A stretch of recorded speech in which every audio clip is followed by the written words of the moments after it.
Olá, eu sou a Mônica Aguiar e no episódio de hoje vou falar sobre Hong Kong e os protestos que têm acontecido lá neste ano de 2019. Para tanto, e como faço sempre, vou voltar no tempo para explicar as origens de Hong Kong, sua relação com o Reino Unido do passado e sua relação com a República Popular da China hoje em dia.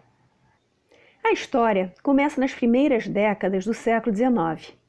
Até então, Japão e China seguiam uma política bastante isolacionista, que desagradava as potências europeias, interessadas em estreitar as relações comerciais com ambos. O Japão se abriu à força em 1852, quando o comodoro americano Matthew Perry atracou lá, e basicamente disse que era abrir a economia ou levar tiro. A China, embora sempre tenha estado inserida no comércio internacional, seguia uma política protecionista, exportando ativamente, mas sem importar mercadorias europeias, ou, mais exatamente, importar bens manufaturados ingleses. Os chineses disponibilizavam um único porto para os ocidentais, o porto de Canton, Guangzhou, e lá as condições de vida tampouco eram muito convidativas para comerciantes estrangeiros. Isso acabou levando a uma retaliação por parte dos europeus, as chamadas Guerras do Ópio, assim chamadas porque essa mercadoria, proveniente de plantações na Índia, era uma das poucas que os chineses tinham interesse em consumir e era comercializada pelos britânicos. Claro que o governo chinês queria controlar o volume de ópio que entrava em seu país e regular o contrabando, mas isso feria os interesses britânicos e acabou resultando em duas guerras com poucos anos de diferença.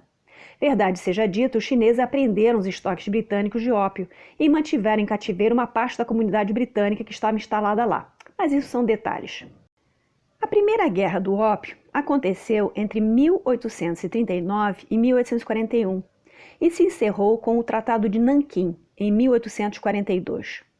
Como os motivos para a guerra eram essencialmente comerciais, ficou disposto que a China, então o Império, disponibilizaria mais 5 portos além de Cantão, os portos de Amoy, Fuzhou, Ningpo, Xangai. O último porto seria construído numa ilhazinha cheia de pedra, onde já existia uma base naval inglesa desde 1839 e que seria cedida aos britânicos, a ilha de Hong Kong. Como essa ilha ficava excessivamente perto do continente, ela era considerada indefensável, mesmo com o limitado alcance de tiro dos canhões e das armas da época. Por isso, numa outra rodada da Guerra do Ópio, entre 1856 e 1860, dessa vez com a participação dos franceses, também foi assinado um novo tratado, em 1860, o Tratado de Pequim, em que se adquiriu uma franja de terra no continente, defronte à ilha. Em 1898, os britânicos aumentaram ainda mais sua penetração no continente, avançando para dentro cerca de 30 quilômetros. E esses novos territórios, como eles passaram a ser conhecidos, foram arrendados, junto com os anteriores, por 99 anos, ou seja, até 1997.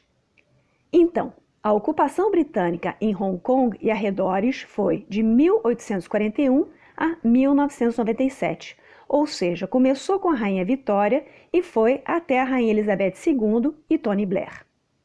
É preciso lembrar que para os chineses, todos esses tratados, que eles foram obrigados a assinar com potências estrangeiras na virada do século XIX para o século XX, são conhecidos como os tratados desiguais, em função das circunstâncias em que eles aconteceram, com a dinastia Qing já em declínio.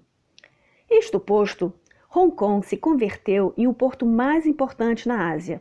Isso se deveu graças ao Estado de Direito, que levou à manutenção da paz e da ordem, e também à ausência de tarifas alfandegárias, a não ser uma tarifa para tabaco e bebidas alcoólicas, e mesmo assim pequenas. O governo era exercido por um governador britânico, representando a coroa, ladeado de um conselho executivo e um conselho legislativo. Claro que a participação chinesa nesses dois conselhos era restrita ao mínimo, menos de 20% dos membros.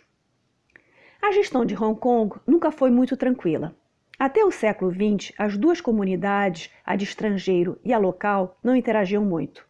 Mesmo no século XX, durante as décadas de 20 e 30, os britânicos sofreram com a rejeição à sua presença e o forte nacionalismo do pessoal local.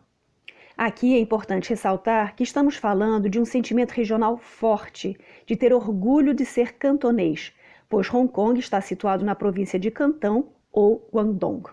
A primeira vez que se levantou a questão de devolver os territórios arrendados aos chineses pelos britânicos, franceses e japoneses surgiu na Conferência de Washington de 1921-1922. Mas nenhuma dessas nações expressou muita vontade de concretizar a devolução. Foi só depois da Segunda Guerra Mundial e com a derrota dos japoneses que os chineses recuperaram o território de Kwantung e que os franceses desistiram de continuar arrendando o território de Kwangchouan. Já os britânicos permaneceram arrendando Hong Kong porque, segundo eles, o porto era de interesse de todos. E bem ou mal, os chineses concordaram também, porque precisavam do dinheiro. Lembrando que essa devolução aconteceu ainda com a China nacionalista, aliada dos aliados na Segunda Guerra Mundial, e não com a República Popular da China, que só veio a nascer com a Revolução de Outubro de 1949. Durante a Segunda Guerra Mundial, Hong Kong foi ocupada pelos japoneses durante quase 4 anos, entre dezembro de 1941 até agosto de 1945, quando o Japão foi derrotado. É claro que essa ocupação não deixou saudades entre a população civil de Hong Kong, que sofreu terrivelmente durante esses anos. Após a Segunda Guerra Mundial, Hong Kong voltou aos britânicos. Em 1967, os britânicos se depararam a uma mobilização por parte de alguns setores da população de Hong Kong para sair de seu domínio e voltar a pertencer à China continental. Isso aconteceu durante a Revolução Cultural Chinesa. O movimento foi devidamente reprimido, mas teve o mérito de levar os britânicos a melhorarem alguns aspectos de sua gestão sobre o território, de forma a evitar que esse tipo de problema voltasse a acontecer. Em 1979, durante o governo Thatcher, e em vista do arrendamento estar se aproximando de seu término, os ingleses começaram a pressionar os chineses querendo uma solução para prorrogar o arrendamento por mais tempo. Foi aí que começaram a surgir as negociações que levaram ao conceito de um país, dois sistemas, porque, de um lado, a China queria recuperar Hong Kong, mas também sabia que estava lidando com a galinha dos ovos de ouro e era preciso respeitar seu modelo econômico. O que ficou combinado na Declaração Conjunta de Reino Unido e China de 1984 foi que Hong Kong manteria um alto grau de autonomia, manteria seu sistema legal e suas cortes durante um período de 50 anos depois da transferência, ou seja, até 2047. Hong Kong mantém sua própria moeda, o Hong Kong Dollar, o inglês e o cantonês são os idiomas oficiais e é membro avulso de entidades internacionais como o Banco Mundial, FMI, etc. Ou seja, foi concedido a Hong Kong o status de região administrativa especial, assim como a Macau, a antiga colônia portuguesa. Cuidado para não confundir região administrativa especial com zona econômica especial. Não são a mesma coisa, pois nesse caso não existe autonomia política. Em 1997, o último governador britânico, Christopher Patten, foi embora e foi substituído por um chinês de Hong Kong, Tung Chee-hwa. Os governadores de Hong Kong nunca foram eleitos, e sim nomeados pelo primeiro-ministro britânico do momento. Depois da devolução à China, os 3 chefes do executivo seguintes passaram a ser cidadãos de Hong Kong, escolhidos por um colégio eleitoral composto por 1.200 membros. Tung governou de 1997 a 2005, Tsang de 2005 a 2012 e, finalmente, Leung de 2012 até 2017. Atualmente, temos a primeira mulher como chefe do executivo, Carrie Lam, no poder desde 2017. Como já falei antes, governar Hong Kong traz grandes desafios, sobretudo depois da devolução à República Popular da China. Até porque o que parece é que esta deseja acelerar o processo de incorporação de Hong Kong aos valores do resto do continente.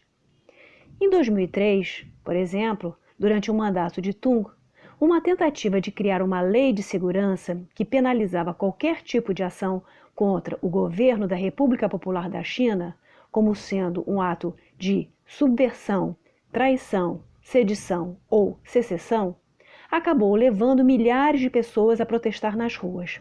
Esse artigo 23 acabou sendo recolhido. Em 2010, também rolou um papo de mudar o currículo escolar da garotada para incluir uma educação nacional, mais patriótica e identificada com os valores do Partido Comunista Chinês e o resto da China continental. Também foi uma grita generalizada. Em 2014, ocorreu o movimento mais conhecido, o movimento dos guarda-chuvas, que alguns chamam de Primavera Asiática. Neste caso, os cidadãos de Hong Kong queriam sufrágio universal para escolher o chefe do executivo nas eleições de 2017. O governo só aceitava o sufrágio direto se fosse com uma lista de 2 ou 3 candidatos pré-aprovados por Pequim. As pessoas foram às ruas protestar e se protegiam dos gases lacrimogêneos com seus guarda-chuvas, daí o nome do movimento. Acabou que não deu em nada e o sistema anterior de colégio eleitoral, com maioria de membros pró-Pequim, continuou vigorando. Em 2019, o que provocou novos protestos foi a lei de extradição proposta pelo governo de Carrie Lam. Essa proposta de lei surgiu por causa de um assassinato cometido em 2018 por um cidadão de Hong Kong que matou sua namorada em Taiwan e depois voltou para a cidade. Como não existe acordo formal de extradição entre Hong Kong e Taiwan, nem entre Hong Kong e República Popular da China, a ideia era preencher esse vazio. A questão é que esse projeto de lei coloca em risco todos os residentes de Hong Kong, inclusive os estrangeiros. Por um sim ou por um não, para retalhar a concorrência ou qualquer outra coisa, corre-se o risco de desagradar Pequim e se ver extraditado para o continente. Como dizem os especialistas, a única certeza que se tem frente a um tribunal chinês é a da condenação. Na verdade, esse movimento atual, que não dá mostras de sossegar, é a gota de água que fez transbordar o vaso.